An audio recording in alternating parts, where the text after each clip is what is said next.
বন্ধন নিউজে আপনাদের স্বাগত। শুরু করছি আজকের খবরের এই অংশটি নিবেদন করছে চুঁচুড়ার নবজীবন ফাউন্ডেশন। শহর কলকাতায় কেন্দ্রের বিজেপি সরকারের পাবলিক সেক্টর ইউনিটগুলি বিক্রির চক্রান্তের প্রতিবাদে নাগরিক কনভেনশন।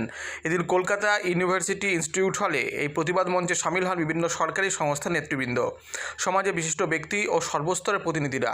সরকারি ব্যাংকের প্রাক্তন আধিকারিকদের ব্যাংক বাঁচাও দেশ বাঁচাও মঞ্চের উদ্যোগে কেন্দ্রের বেসরকারিকরণ নীতির প্রতিবাদে এদিন নাগরিক কনভেনশনে উঠল সরকারি সংস্থাগুলির বেসরকারিকরণের হাত থেকে রক্ষার ডাক। আগামী দিনে এই মঞ্চ সারা দেশে আন্দোলনের রূপরেখা তৈরি করবে সে কথা বলার অপেক্ষা রাখে না। যদি না বাঁচে, দেশ যদি দেউলিয়া হয়, দেশের অর্থনীতি যদি দেউলিয়া হয়, তাহলে দেশের মান সম্মান বাঁচে না। পকেটে যদি টাকা না থাকে, দেশের অর্থনীতি যদি শক্তিশালী না হয়, দেশ বাঁচবে না। এবং দেশ বাঁচাতে গেলে দেশের লুট করছে যারা, তাদেরকে রুখতে হবে। দেশের লুট করছে যারা, দেখুন একটার পর একটা ব্যাংক তারা লোন নিয়ে, কর্পোরেট লোন, সেই লোনগুলো শোধ না করে চলে যাচ্ছে। আর বিশেষ কিছু সেক্টর আছে যে সেক্টরগুলোকে লুট করে দেওয়া হচ্ছে, দেউলিয়া করে দেওয়া হচ্ছে। যে একটা দুটো উদাহরণ আমি একটু আগে দেখছিলাম যে উষা ইস্পাত, তার সম্পত্তির পরিমাণ 594.5 crore, সেটাকে 27 crore টাকায় বিক্রি করে দেওয়া হচ্ছে। এরকম সেক্টরগুলোকে তুলে দেওয়া হচ্ছে দেশের লুটের মাধ্যমে, এবং আইডিবিআই ব্যাংকের এই ব্যাংকের লোনের টাকাও ব্যাংকে দেউলিয়া করে দেওয়া হচ্ছে। এই ব্যাংকগুলোকে বাঁচাতে হবে, লুটেরাদের হাত থেকে দেশকে বাঁচাতে হবে। দেশের টাকা যারা চুরি করছে তাদের হাত থেকে দেশকে বাঁচাতে হবে। চোর ধরতে হবে, জেলে ভরতে হবে, এটা চ্যালেঞ্জ আজকে দিনে। চোর শুধুমাত্র সোজাসুজি চুরি করছে না, আজকে দেশের সম্পদ, এলআইসি, ব্যাংক, বীমা থেকে শুরু করে কয়লা, সমস্ত কিছু লুটেরাদের হাতে লুট হচ্ছে। তার একটা পরিমাণ ব্যাংকের মাধ্যমেই, কর্পোরেট ওয়ার্ল্ডের মাধ্যমেই যাচ্ছে, সেটা বাঁচাতে হবে। ব্যাংক সরাসরি আমাদেরকে করে। আশুতোষ বলছি যে আমরা গরিব খেটে খাওয়া মানুষ, স্বনির্ভর প্রকল্পে ছোট ব্যাংকের যদি মাধ্যমে লোন পেতে হয়, সেই লোন পাওয়া যায় না, কর্পোরেটরা লোন পায় এবং তারা লুট করে। আর গরিব মানুষের ব্যাংকের লোন শোধ না হলে তার বাড়িতে গিয়ে গুন্ডা পাঠানো হয়। আর যদি প্রাইভেট হয়ে যায়, আজকে একটা গাড়ি কিনে যে ওলা উবের ড্রাইভ করছে বা ট্যাক্সি চালাচ্ছে, তার কাছে ফিনান্সের লোকেরা গিয়ে গুন্ডা পাঠিয়ে তার গাড়িটা সিজ করছে, কিন্তু যারা কোটি কোটি টাকা লুট করে নিয়ে চলে যাচ্ছে তাদের কিছু বলছে না। এটা হচ্ছে দৃষ্টিভঙ্গির পার্থক্য। ফলে লড়াইটা গরিব মানুষের স্বার্থে, লড়াইটা শ্রেণীর স্বার্থে, এটাও আমাদের বোঝার বিষয়। 3 নম্বর, বর্ষের সমস্ত ক্ষেত্রে মোট প্রায় 19 লক্ষ কোটি টাকা দিয়েছে এলআইসি। 4 বছর আগে ভারতবর্ষের রেলকে 1.5 লক্ষ কোটি টাকা দিয়েছে এলআইসি। কোনো ইন্টারেস্ট দিতে হবে না for the development of rail. এই এলআইসির এখন মোট সম্পদের পরিমাণ 47 লক্ষ কোটি টাকা, আর দেশের সরকারের এখন লক্ষ্য হচ্ছে এই 47 লক্ষ কোটি টাকা। কিছুদিন আগে আপনারা শুনেছেন এলআইসির শেয়ার বিক্রি হয়েছে ভারতবর্ষে, কিন্তু আমি আপনি সাধারণ মানুষ যারা, আমরা জানি না যে এই এলআইসির শেয়ার বিক্রি করতে গিয়ে ভারতবর্ষের সরকার 50,000 কোটি টাকা ভারতবর্ষ থেকে শূন্য করে দিয়েছে। Friends, I am sorry, I can not speak in Bangla, तो मैं हिंदी में बात करूंगा तो ठीक रहेगा ना? ठीक है, थैंक यू। दोस्तों, हम एक ही बात करना चाहते हैं अपनी पूरी बातचीत का। मुझे लगता है जब समापन होगा तो आप शायद देख पाएंगे इस पूरी बात का निचोड़ है वो ये कि हम सब जितनी भी बातें कर रहे हैं अलग अलग, हम सब दरअसल एक ही बात कर रहे हैं। और सिर्फ इसी कार्यक्रम में नहीं, हम जैसे लोग अलग अलग कार्यक्रमों में, अलग अलग जगहों पे जहां जाते हैं, अलग अलग आंदोलनों में, प्रदर्शनों में, इस वक्त ब्रॉडली स्पीकिंग एक ही लड़ाई, 2 तरह के लोगों के बीच लड़ाई है। एक देश बेचने वाले लोग हैं और दूसरे देश बचाने वाले लोग।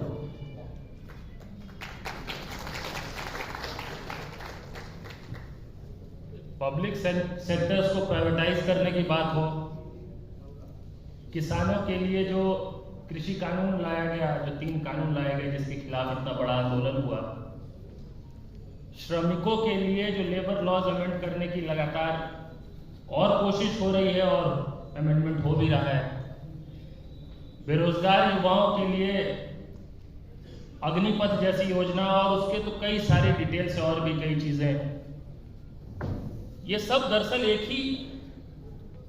एक ही बेसिक नेचर है जिसका अलग अलग सेक्टर्स में मैनिफेस्टेशन या रिफ्लेक्शन कह सकते हैं। वो ये है कि इस वक्त हमारे देश की सत्ता जिनके हाथ में है वो इस देश को बेचना चाहते हैं। इसमें कोई कंफ्यूजन नहीं रहना चाहिए हम लोगों को। और देश बेचने का मतलब ये नहीं होता है कि कोई कागज होगा जिस पे लिखा होगा कि इंडिया है, ये किसी को दे दिया, किसी ने साइन किया और इंडिया किसी और को मिल गया।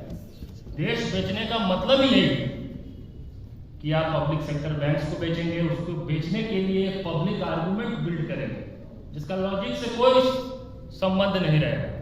वो पब्लिक आर्गुमेंट ऐसे बिल्ड करेंगे कि ऐसे ऐसे लोगों को बड़े बड़े लोन्स दिलवाएंगे, फिर वो विलफुल डिफॉल्टर्स बनेंगे और लाखों करोड़ जब पब्लिक सेक्टर बैंक्स का लेकर जब वो विदेश में बैठ जाएंगे तो फिर आप रीकैपिटलाइजेशन और बाकी चीजों के नाम पे कहेंगे कि बैंकों को चलाने के लिए देखिए कितना पैसा देना पड़ता है। बैंकों में आप रिक्रूटमेंट नहीं करेंगे, 3-3 आदमी का काम एक आदमी करेगा और फिर बाद में कहेंगे कि देखिए सर्विस नहीं मिलता है, वहां देखिए प्राइवेट सेक्टर के बैंक में कितना सर्विस मिलता है। ये जो तरह तरह का आर्गुमेंट बिल्ड किया जाता है अलग अलग ढंग से, जिसका सोर्स वही है जो इन बैंकों को बेचना चाहते हैं। तो सिर्फ बैंक ही नहीं, ये जो मैंने बात कही कि देश बेचने वाले और देश बचाने वालों के बीच में असली संघर्ष है। आप सबको मैं नमन करना चाहता हूं कि आप लोग इस ऐतिहासिक मौके पे इस देश के देश बचाने वालों की तरफ खड़े हैं। ये देश, ये इतिहास आप सबको, हम सबको याद करेगा आज जो भी इसमें योगदान दे रहे हैं।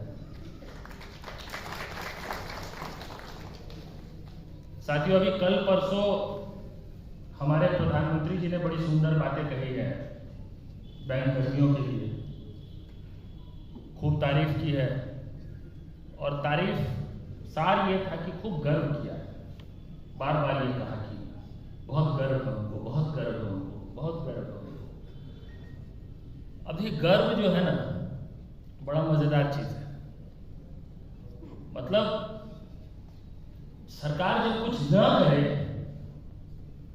तो गर्व करना बहुत आसान हो जाता है। आप बैंकों में भर्ती ना करिए, आप इनके वर्क लाइफ बैलेंस का बेड़ा गर्क कर दीजिए, परिवार तबाह हो जाए बैंकरों का, और उसके बाद आके एक दिन प्रधानमंत्री जी कह रहे कि हमें बहुत गर्व है आप लोगों के ऊपर।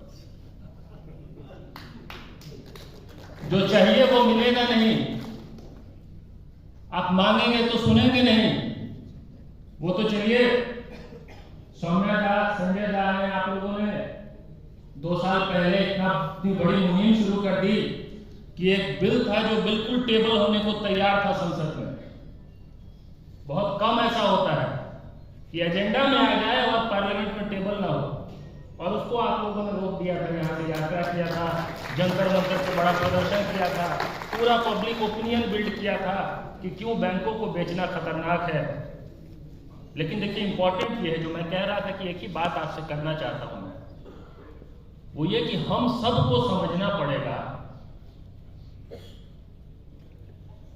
कि गलत सिर्फ उस दिन नहीं हो रहा है जिस दिन तलवार अपनी गर्दन पे लटके। ये बात हम लोग समझ जाएंगे अगर, और ये मैं इसलिए नहीं कह रहा हूं कि बैंककर्मी कितने होंगे जिन्होंने अग्निपथ जैसी स्कीम का विरोध किया होगा, यूथ अनएम्प्लॉयड कितने होंगे जो प्राइवेटाइजेशन जैसी चीज का विरोध करते होंगे, कितने ऐसे यूथ होंगे जो फार्म लॉज जो ड्रैकोनियन आ रहे थे उसका विरोध किए होंगे। मैं तो कह रहा हूं कि बैंकों के अंदर में जब ये समझ में आ जाए कि 2 बैंक है और वो 2 में हमारा बैंक नहीं है, तो सारा वहीं से मूड चेंज हो जाएगा। होता है कि नहीं होता? हो सकता है कि ये थोड़ा अनकंफर्टेबल हो कुछ लोगों के लिए सुनने में, लेकिन हम लोगों को अनकंफर्टेबल बातें भी करनी पड़ेगी, क्योंकि सरकार ने तो स्पष्ट कर दिया है अपनी नीति, और इसी सरकार में नहीं चरित्र बन गया है सत्ता का। पता नहीं कल को क्या हो, ये हट के कोई और आ जाए तो वो पता नहीं कुछ अच्छा करेंगे, या अभी सिर्फ लग रहा है कि वो अच्छा करेंगे, सत्ता में आने के बाद वो भी ऐसे हो जाए। तो जो बात हम लोगों को समझनी है कि जब जहां जहां इस तरह के हमको स्ट्रीक्स दिखे, इस तरह के हमको फिनोमिना दिखे जहां पे कि देश बेचने की तैयारी हो रही है, वहां पे हम सबको पूरी ताकत के साथ एकजुट हो जाना पड़ेगा। और पूरी ताकत के साथ एकजुटता का मतलब ये नहीं कि सिर्फ बैंकर्स एकजुट हो जाएं प्राइवेटाइजेशन के खिलाफ, यूथ एकजुट हो जाए एम्प्लॉयमेंट के लिए, सिर्फ किसान एकजुट। মাদকাসক্ত যুবকদের জীবনের মূল স্রোতে ফিরিয়ে আনছে চুঁচুড়া নবজীবন ফাউন্ডেশন। আজ থেকে 7 বছর আগে পথ চলা শুরু হয়েছিল এই সংস্থার। হুগলি জেলা থেকে শুরু হয়েছিল নবজীবন ফাউন্ডেশনের কাজ। আজ গোটা উত্তর পূর্ব ভারতে ছড়িয়ে পড়েছে তার ব্যাপ্তি। জেলা ও রাজ্যের হাজার হাজার মাদকাসক্ত যুবকদের মানসিক ও শারীরিক চিকিৎসার মধ্যে দিয়ে সুস্থ জীবনের পথে ফিরিয়ে আনছে নবজীবন ফাউন্ডেশন। কী করে এই সংস্থাকে তিল তিল করে গড়ে তুলছেন বন্ধন নিউজ এর ক্যামেরার সামনে, সে কথা বললেন সংস্থার কর্ণধার চন্দন দাস। দেখি ওটার মধ্যে কি আছে, বা পাড়ার বড় দাদারা করছে, আমিও একটুখানি করি, ফিলিংসটা কি সেটা দেখতে যাই। এবং একটা সার্টেন টাইমের পর কি হয়, সেটা ফ্রিকোয়েন্সিটা তখন অনেক বেশি থাকে, গ্যাপ থাকে যখন শুরু করে। পরবর্তীকালে যখন নির্ভরশীল হয়ে পড়ে সেই একটা সাবস্টেন্সের উপর, তখন সেটা থেকে বেরোনোর জন্য সে নানা রকম চেষ্টা করে, কিন্তু তার ওয়ে আউটটা জানা নেই যে কোন রাস্তা দিয়ে গেলে নেশা থেকেও বিরত থেকে সুস্থ স্বাভাবিক জীবনযাপন করা যায়। তো আমি ভাবলাম যে শুধুমাত্র আমি সুস্থ স্বাভাবিক জীবনযাপন করলাম, আমার জীবনের সার্বিক উন্নতি হলো, বা আমার যেসব এম বা আমি জীবনে যে জিনিসগুলো করতে পারিনি সেগুলো আমি ফুলফিল করলাম, তাহলে তো শুধু আমার কথাই ভাবা হবে। তাহলে আমি এরকম কিছু কাজ করি যাতে আমার মতো আরও 5 জন আমার দ্বারা উপকৃত হয়। এবং একটা সার্টেন টাইমের পর যখন মানুষ চায় যে ফিরতে, অথচ তার কাছে রাস্তা থাকে না, তখন এই একটা WHO ওয়ার্ল্ড হেলথ অর্গানাইজেশন একটা প্রসিডিউর বার করে